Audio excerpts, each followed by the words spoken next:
L'audience est ouverte, veuillez vous asseoir.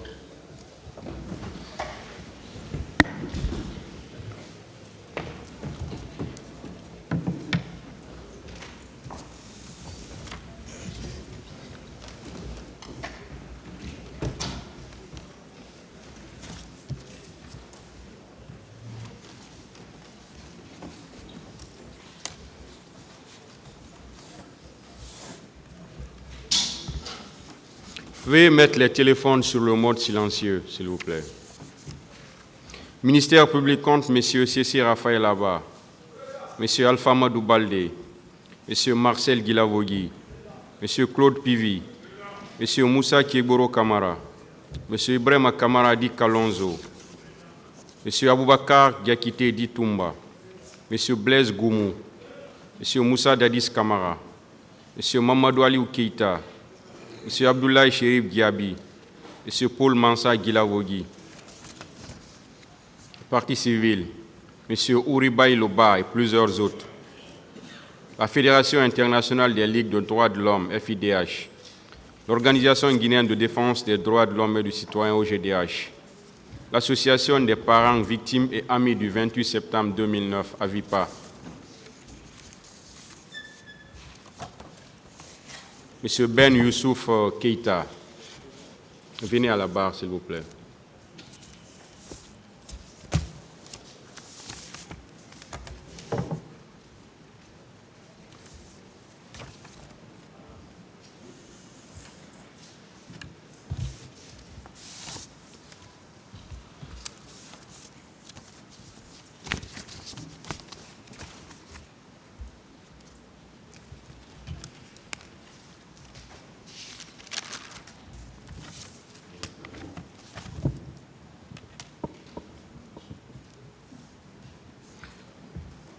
Maître Péka avait la parole hier pour ces questions.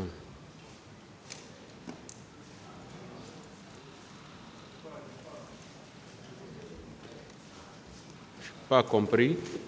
Il n'est pas là, Monsieur le Président, mais j'ai deux petites questions à poser. Allez-y alors. Allez-y. Monsieur Docteur. Oui, maître.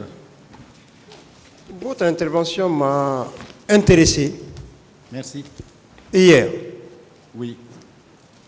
Notamment, vous avez parlé de la Guinée. Oui. Qu'est-ce que vous en pensez?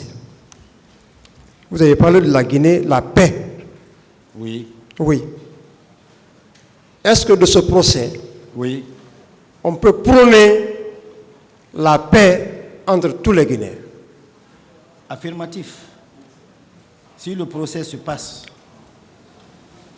dans l'intérêt de la vérité, parce que n'oubliez pas qu'il y a des Guinéens comme vous et moi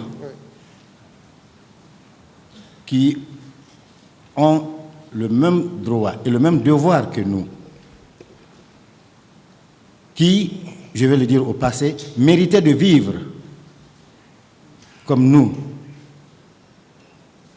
qui sont aujourd'hui sous terre par la faute d'autres Guinéens, dont la mort n'est pas venue naturellement. Tant que ces âmes qui hantent nos esprits ne reposeront pas en paix, il n'y aura pas de paix en Guinée. Et pour cela, il faut qu'il y ait la vérité. Quand la vérité éclate, les cœurs s'apaiseront et on pourra pardonner.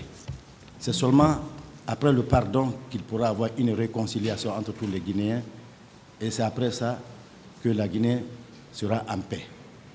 Et c'est la raison pour laquelle j'ai accepté instantanément, volontairement, sans arrière-pensée, de venir témoigner rien que la vérité, et rien que la vérité, pour qu'enfin notre si beau pays exalte de toute sa beauté encore.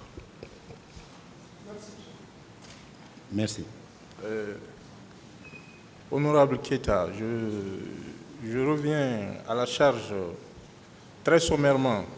Oui, maître. Et de sources bien informées, Oui, maître. votre épouse était à Conakry entre novembre et décembre 2022 pour le mariage de votre fille. Vous le confirmez? Pour le mariage, De votre fille, entre 2022, novembre et décembre 2022. oui, Parce que vous parlez de traumatisme, Elle- de tracasserie administrative. Nous tenons à ce qu'elle soit là. Hein. Elle C'est peut pourquoi être nous là. cherchons à avoir des informations. elle peut être là si vous désirez. Voilà. Et il n'y a aucun obstacle qu'elle soit là, monsieur. Nous le désirons vivre. Il n'y a absolument aucun obstacle.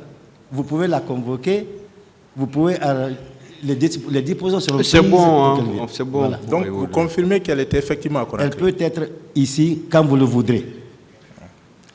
Le monde est un village planétaire. Voilà, justement. Voilà. Vous lisez dans mes Elle n'ose pas esprits. avoir seulement un C'est béret bon, rouge. s'il vous plaît. Voilà. Est-ce que vous savez que les personnes que le colonel a rencontrées ce jour-là, Oui, du stade du 28 septembre à la gendarmerie, à la clinique Pasteur, en passant par la clinique Ambroise Paré, oui, aucune personne n'a attesté, n'a dit que l'uniforme de colonel Moussa Tcheboro Camara était taché de sang, alors qu'il n'a pas changé d'habit. Du stade, il est allé à la clinique Ambroise Paré et pour la gendarmerie à la clinique Pasteur. oui. Voilà. Personne. Malheureusement, Qu'en pensez-vous? malheureusement, madame l'a vu et madame s'est agrippée à elle et le colonel Tchegboro portait le sang de mon épouse quand il a quitté la pelouse du stade du 28 septembre, le 28 septembre 2009. Mais vous voyez sa taille. Comment vous expliquez que votre femme qui était presque couchée puisse l'atteindre au niveau des épaules? Maître, soulevez votre main. Vous voyez sa taille? Non, vous soulevez votre main. Je Si poursuis. vous mesurez combien? Peut-être 1,70 m. Si vous soulevez votre main, vous pouvez atteindre 2 mètres. C'est ce que je peux vous donner comme réponse. Et à supposer que le récit de votre épouse Oui, maître. est crédible, Oui. est-ce que vous pensez que vous pouvez parler de béret rouge? Oui. Voilà. Contrairement au correspondant de RFI qui parle des hommes de colonel Moussa Tcheboro Camara. Vous avez parlé de béret rouge. Oui. Est-ce que vous estimez que ce jour-là, à supposer un seul instant que le récit qu'on tienne compte du récit de votre femme, de Oui. votre épouse, est-ce que vous pensez que le colonel, c'est lui qui était le commandant, c'est lui qui était le chef de ces bérets rouges ce jour-là? Est-ce qu'il avait une certaine autorité sur ces bérets rouges? J'ai dit que je ne commente pas la pensée d'autres. Je commente ma pensée et aujourd'hui je suis là pour dire ce que j'ai vécu, ce que j'ai vu, pas ce que j'ai ouï dire, à l'exception de ce que mon épouse, pour laquelle je suis prêt à sacrifier ma vie, comme elle a fait le 28 septembre, m'a dit. Alors donc, que le colonel Tcheboro ce jour soit à mesure ou que ce soit lui qui commandait les bérets rouges ou pas, je ne peux l'affirmer. Tout ce que je connais ce jour, j'ai vu de visu, à moins d'1 mètre, le colonel Tcheboro, quand il est venu pour nous dissuader de continuer notre marche vers le stade 28 septembre, quand nous venions de ce Jean-Marie Doré, un peu devant la Fondis. Je l'ai vu ce jour, avec un garde-corps. Il n'était pas armé, son garde-corps était armé.